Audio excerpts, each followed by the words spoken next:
Joining me now is the man who will fight in the main event at Battlefield Fight League 74. He takes on JC Llamas. He is Dejan Kajic. Dan, always a pleasure to chat with you, my friend.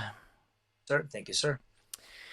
All right, I said before I clicked record here, you've been very respectful. You're always a respectful guy, I'll say that. Obviously, there's bad blood with some of your opponents leading up to fights. This one, you probably don't know a hell of a lot about this guy. Were you surprised when you found out you were taking on this guy, JC Llamas?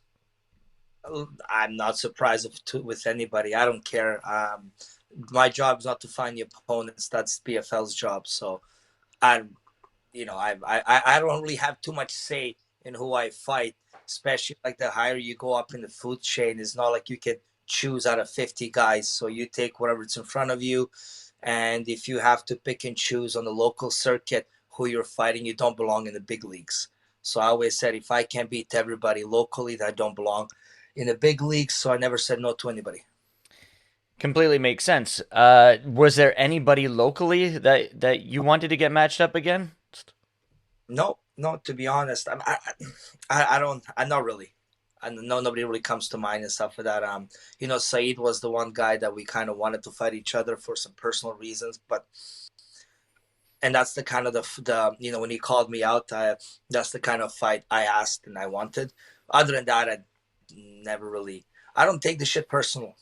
There's nothing personal between somebody else. It's all a mental versus me, so I don't really care about them.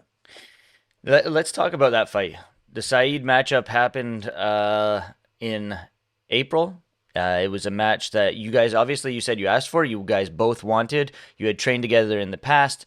There had been bad blood between you two, and then it ended with an injury to Saeed. There was visible frustration on your part as you were leaving the cage. In the cage, you were very respectful, but as you were Ah, walking backstage, you there was visible frustration on your part about that. What were your thoughts after sitting back and thinking about that matchup and how it played out? like about the injury or about Yes. everything. Yeah. I don't know. Listen, I say this.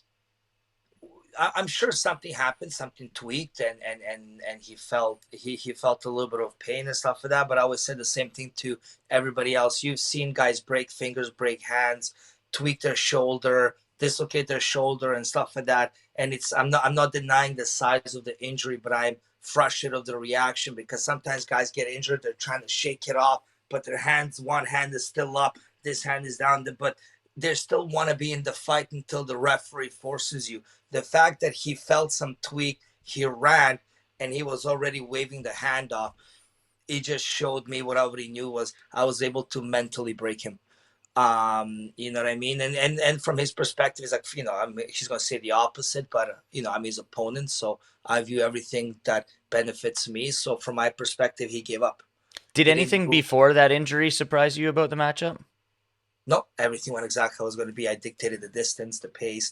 I mean, and here's the ultimate argument, right? From his perspective, he's like, well, I was up in the fight. You know what I mean? From my perspective, you're not in control of anything, right? And it's that ultimate thing. Like, if I land 5 jabs on you and you crack me once with the right hand and give me a black eye, who won the fight? If you wanna score it as a sporting event by score points, the guy that lands more jabs wins. If you want to score as an actual fight, the guy that does more damage wins. So I'm like, I feel I was up, like I was controlling the pace. I was getting my distance, and everybody felt the tension and the anticipation of me just landing something big, and it was just a matter of time. So the fight went exactly how I thought it was gonna go. Did you guys speak after the fight? Yeah, we ran into. I actually ran into him. Like we both live in North Van. I Yeah. ran into him at a sauna. I, there's no bad blood. You know what Yeah. I mean? We were ex training partners that we went hard a couple of times, and the animosity started to build up a bit. And and he's a young guy that's trying to make a name, and that was the easiest accessible opponent for him that can skyrocket him to get some sort of attention. And every time we were training, he would just size me up, size me up, size me up, and whatever. He's a competitive guy. You know what I mean? He's sizing me up and stuff. And there's a couple of incidences, and all of a sudden he wanted to fight me. I said, no fucking problem. I mean, listen, if that solves all your life problems, let's do it. So, But as of now, you'd say that chapter's closed, yeah? ah, man, I don't listen. I move on past shit, man. I don't dwell in the present. I don't dwell in the past. It is what, right? So it happened, right? I mean, I got no interest in fighting him again. I'll be honest with you. I'm on a 6 fight win streak. He's on Yeah. a 1 fight. I mean, I like just career wise, it makes no sense. So unless he gets a couple more wins and stuff, by then hopefully I'm retired and old and I can go with life. Come on, Dan. To some people, you're old now, man. Years I'm past my prime, he walks through me. Right? He's building up. I'm going down. Listen, we met at the right time. Shit went my way. I got that chapter on him. Ah, I sleep good. He doesn't in a respectful way. You know what I mean? I fuck it up. So, all right, Battlefield Fight League 74, October 12th, you're taking on JC Llamas. Do you know anything about this guy? Obviously, they're marketing it as this guy's Battlefield or Bellator veteran, bare knuckle veteran. His record doesn't look anything outstanding when you look at it on Tapology. What do you take from the way they're marketing this fight? They're marketing it as who he is. I mean, he's a Bellator veteran. He fought. He did bare knuckles. He's a 4-time world jiu-jitsu champion. But I have no idea what that means because there's so like I just don't. I don't know. You know what I mean? Like, but what I'm saying is he's got all the right credentials to beat me, and he shows up. He's gritty. He's a veteran. He's tough. He's built like a tank. He's a little bit shorter, wide shoulders. He's got everything. The only nightmare for me is if I get a black belt with a good base on top of me because those guys are hard to get off. It requires a lot of energy to get up, and most importantly, it eats away the time and you lose the round, right? But other than that, man, he has all the tools to beat me, but sure as fuck I do as well. So it's going to be interesting. Most important, he's going to show up and he's going to bang, and You that's know, what. you say you don't know what a four-time world jiu-jitsu champion means. It could literally mean anything. You could be a four-time white belt world jiu-jitsu champion. That's what, and he's a black belt, and he is credible and all that stuff. I just like I said, I'm not in that industry, so I have no idea what it means. I do take it literally as he's good on the ground and stuff like that, but Yeah. so am I. I will say congratulations on getting your black belt. Robert Drysdale was up here. You got your black belt. Um, Ah, Amazing to see that happen. How proud of you were you for yourself? it's a weird one. It's a weird one, man. After a long time, like I remember when I started off, you see a purple belt, a brown belt, and they're like these indestructible guys. And by the time a black belt is like he has all the answers to every question, then you get to, all you have is more questions. Of Uh, course. but I love it, man. I love it, and I love the fact they got it from a Drysdale. Like I'm actual friends with him. Like we chat, we talk. Like when I go there to Vegas, he gives me the most utmost hospitality. I chat with his mom on WhatsApp and stuff like that. I'm just more honored that I got the black belt from somebody that I have an actual relationship that I can actually that would pinpoint me in a lineup 2 years from now. You know what I mean? So that's I'm proud of it as a result. It means something to me. It has a lot of density in my life. So I'm very proud of that. Do you want to compete in jiu-jitsu a lot more now that you've got your black belt? I'm going to become the best grappler in the city. I was told once I retire, I'm going to the grappling where I love grappling. I've been grappling so much in the last 4 or 5 years. Like I just can't get enough of it. I love it. I love it. I love it. I've competed as a brown belt. After the pandemic, I didn't get a chance to compete as a brown belt as much. I've done about 2, 3 tournaments. This Vancouver City has stupid high level grappling here, like stupid high level grappling. Where like I joke that I want to be the best grappler here because it just motivates me. Like the level is so high that for me to do that, I have to train twice a day, 3 times a day, every day, and that's the type of landmines I want to step on once I retire from MMA. I just want to grapple. I want to grapple lots. I want to compete lots. I want to do about 4, 5, 6 tournaments a year, and that's about it. Makes complete sense. Now, let me ask you about that. You speak of landmines. That's something that you've talked about in terms of your striking, setting landmines, letting people step into your space, but you're dictating it. That's something that you spoke about even leading up to this fight. I saw in a few Battlefield interviews you were talking about mathematics work in MMA. You set people up and are able to exploit it. Yeah, well, all we are, we're patterns with mathematical probability. That's all I said. That's all we are. I just got to figure out your patterns. Then I got to figure out what's the mathematical probability you do that. Every situation requires us to react this way. There's most likely how you're going to react or not. And all I got to do is recreate the same scenario. When once I found out how you react and I figure out how many times, and I just capitalize. I trust my reads. I don't hesitate. Then what's the point of reading things? I'm sure I'll misread it. I'm sure I'm going to get caught. I'm going to get to pay the price. But that's all I do, man. You make right enough choices, you will win in the long run. It's mathematical odds. Do you feel, you said this guy, JC Llamas, he likes to get in there, he likes to bang, he's a bit of a brawler. Do you feel like the fact that you're more mathematically and strategically sound will help you with that because he's going to be such a brawler? Of course, of course, of course. Intelligence beats emotions, Makes sense.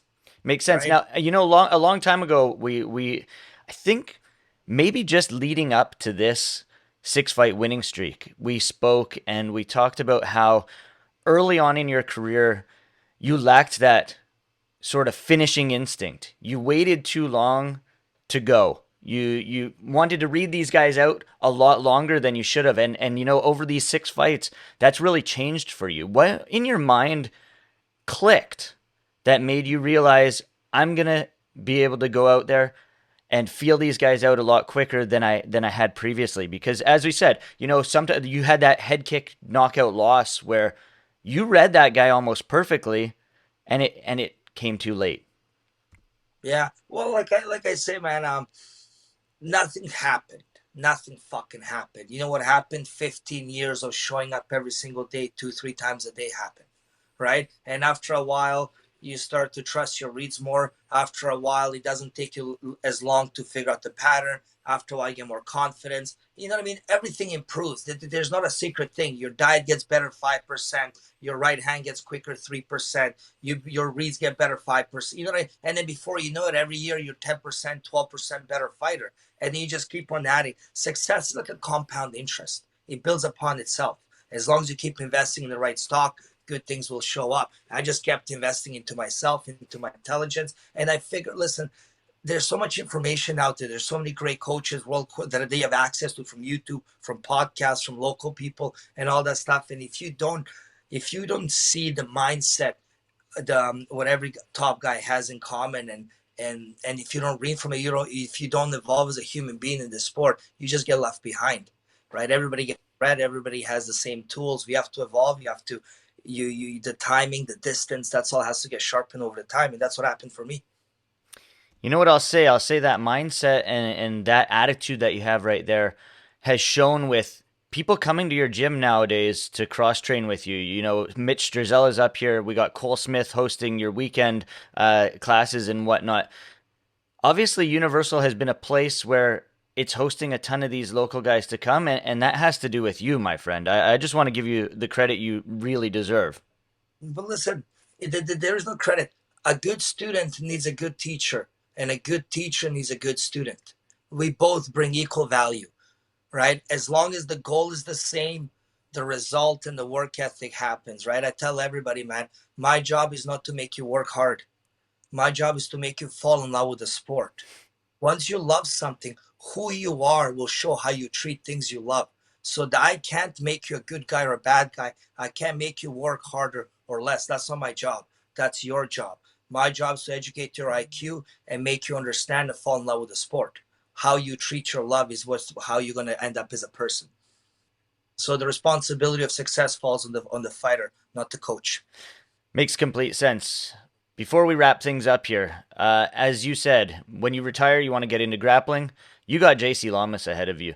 You get this victory. What do you think's next for you?